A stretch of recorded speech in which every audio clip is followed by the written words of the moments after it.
Y continuamos con la lección 12. La partícula espiritual y su acción en el mundo a trabajar o experimentar. Pregunta. ¿Hay seres que podemos considerarlos primitivos pese a que viven en sociedad? Espiritualmente, ¿están en condiciones de pedir encarnaciones? Explicación. Esos seres que nosotros podemos percatarnos de que espiritualmente son primitivos, aunque viven en sociedades avanzadas, son seres a los cuales las mentes superiores que los guían les están proporcionando una experiencia de convivencia que después, en el plano astral, ellos tendrán que analizar, guiados siempre por las mentes superiores, para que les penetre esa sabiduría constituida por las deducciones que surgirán del análisis de las experiencias realizadas. Sería como reforzar la conciencia, aunque la conciencia de bien y de mal es una y la conciencia con voluntad de acción es otra toma de conciencia. Una vez en el plano astral, los seres hacen una nueva toma de conciencia. En el espacio nace primero en los soplos espirituales que terminaron sus experiencias como tales, la conciencia de bien y de mal que le da al ser responsabilidad de sus actos, pero no una responsabilidad absoluta, porque necesita siempre la guía y la ayuda de las mentes superiores. Después del primer ciclo de experiencias que demanda varias vidas sucesivas en el plano astral del mundo donde estuvieron experimentando a través de su partícula, los seres realizan la toma de conciencia de su realidad espiritual y de su necesidad espiritual. Con esa toma de conciencia, el espíritu retrae su partícula, asimila como sabiduría permanente todo cuanto las experiencias que realizó le han proporcionado y después de un periodo que no puede precisarse, pues depende del estado vibratorio en que se encuentre, pide iniciar con completa responsabilidad otras experiencias. Pregunta. ¿Esta está ya en condiciones de pedir experiencias en un plano? Explicación. Sí, está en condiciones de hacer una experiencia en un mundo y continuarla después en otros mundos. La ley se le concede. Primero experimentará nuevamente en el mundo donde ya estuvo y luego podrá continuar en otros mundos del mismo plano, como ya lo hemos estudiado. Eso depende de lo que haya absorbido y asimilado de las experiencias realizadas. Pregunta. ¿Puede un ser pasar en su partícula espiritual de un mundo a otro sin necesidad de haber completado la experiencia en ese mundo? Explicación. Sí.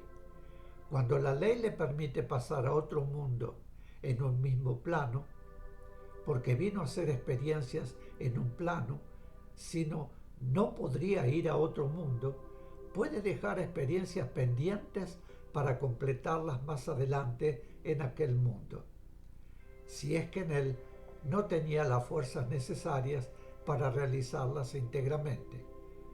En tales casos, el ser va a otro mundo en el que se fortalece porque está en un medio menos hostil, pero queda pendiente aquella deuda que más tarde irá a pagar. Ello es posible porque pidió hacer experiencias en un plano. Si pidió hacer experiencias en un mundo, la ley no le permite hacerlo en un plano. Pregunta. ¿Puede haber casos especiales de doble encarnación simultánea en que un ser proyecta dos partículas espirituales a mundos distintos? Explicación. Sí, pero siempre en cumplimiento de misiones. No puede ser para efectuar experiencias porque no sería justo que la ley permitiera que un ser hiciera experiencia doble. Con doble tarea sí, pero no con doble experiencia. Esto lo pueden llevar a cabo seres crísticos o de núcleos muy avanzados. Y como en esos casos la tarea doble beneficia a todo el núcleo espiritual, no hay injusticia sino amor en ello. Pregunta. ¿Puede darse el caso de hermanos gemelos que sean un mismo ser que toma dos cuerpos en dos proyecciones? Explicación. No, son dos seres distintos. Lo que podrían tener en común son los cuerpos físicos invisibles. En ese caso, tienen el mismo pensamiento, la misma sensibilidad emocional, sensorial.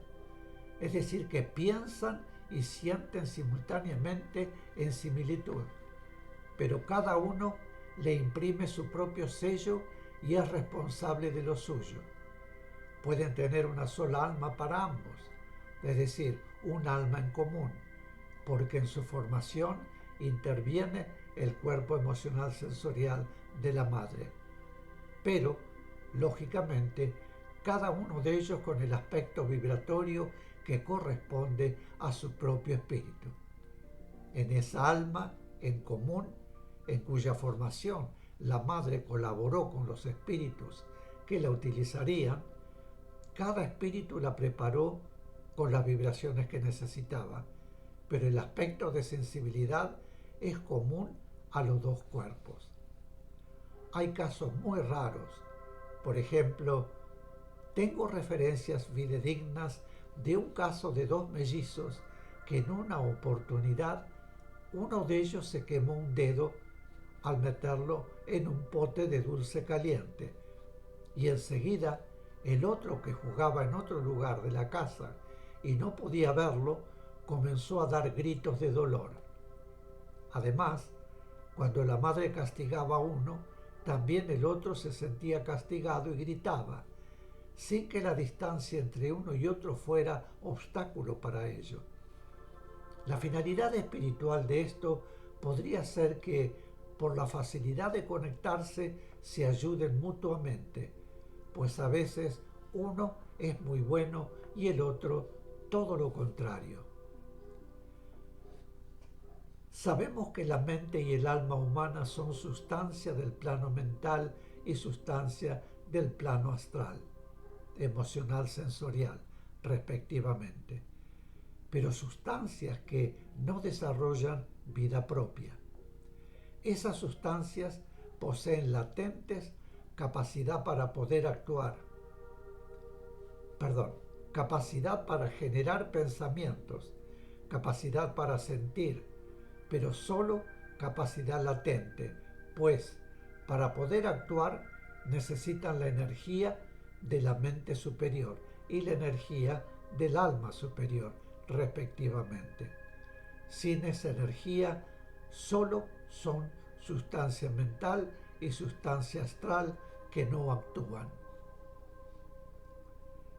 La partícula espiritual posee la energía que le corresponde como partícula de su todo espiritual, pero no toda la energía necesaria para la completa realización de toda la experiencia que debe efectuar. Esa energía que necesitará, la partícula la va reclamando a su todo espiritual en la medida que su trabajo la requiere. El trabajo que debe realizarse reclama la energía a la partícula y la partícula la reclama a su todo espiritual. Pero si el trabajo, que lógicamente se realiza a través del instrumento físico, o sea, mente y alma humanas, adquiere aspecto negativo, el todo espiritual no responde, es decir, no fluye hacia la partícula encarnada la energía reclamada. La mente y el alma humana necesitan energía para actuar, energía que reclaman a la partícula. Cuando el trabajo es positivo, la partícula actúa como transmisor de energía de su todo espiritual. Pero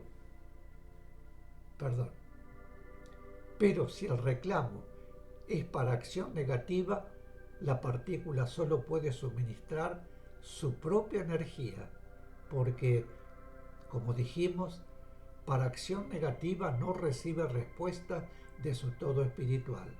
En esos casos, la partícula pierde energía y se debilita más y más, pues recibe de su todo solamente el mínimo vital. Pregunta: ¿qué diferencia hay entre la vibración del cuerpo emocional sensorial y la del cuerpo mental? Explicación: la diferencia está en la calidad y en la sutileza. La vibración del cuerpo emocional sensorial puede, por ejemplo, alcanzar un cierto punto de sutileza, que podría ser casi igual a la sutileza que posee la vibración del cuerpo mental, pero es vibración o sustancia astral y no sustancia mental, es decir, que se diferencia en su calidad inherente a la función específica que a cada uno concierne y en la sutileza natural que esa calidad implica. Nunca la vibración de un cuerpo mental podría ser igual a la de un cuerpo emocional sensorial, ni la del cuerpo de la voluntad ser igual a la del cuerpo mental. Son vibraciones diferentes, aunque cada cuerpo va evolucionando y adquiriendo progresivamente mayor sutileza.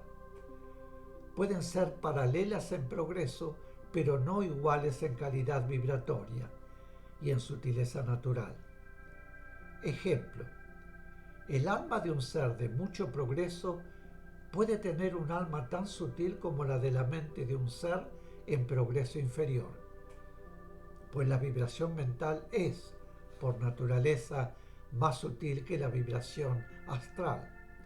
Pero se trata de otra calidad diferente y nosotros le asignamos jerarquía a la vibración de la voluntad sobre la vibración mental y la vibración astral, y a la vibración mental sobre la vibración astral por la capacidad de cada una para el uso a que están destinadas en virtud de su calidad.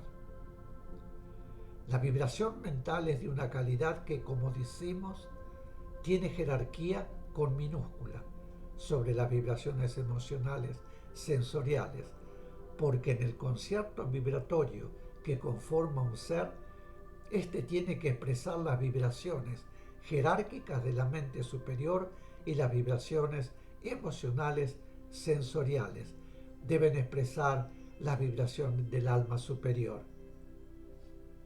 Además, en ambos casos, de expresar las vibraciones afines de carácter humano. Por lo tanto, las vibraciones físicas invisibles que deben expresar esas vibraciones superiores deben guardar entre sí la misma posición, la misma relación, pero no existe en realidad jerarquía, sino que nosotros se la asignamos de acuerdo con la capacidad que a cada uno le otorga su calidad vibratoria y su sutileza natural. Mis queridos, aquí haremos otra pausa y volvemos de inmediato. Gracias.